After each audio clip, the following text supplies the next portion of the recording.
ఆంధ్రప్రదేశ్ రాష్ట్రంలో ఎన్టీఆర్ భరోసా పెన్షన్ల పంపిణీ ప్రారంభమైంది. మంత్రి నిమ్మల రామానాయుడు పశ్చిమ గోదావరి జిల్లా పాలకులలో లబ్ధిదారులకి నగదు అందజేశారు. ఈ క్రమంలో వృద్ధులు, వికలాంగుల కాళ్లు కడిగారు.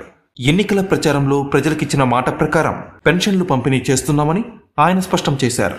ఇక ప్రతి నెల పెరిగిన పెన్షన్ లబ్ధిదారుల ఇంటికి చేరుతుంది అన్నారు.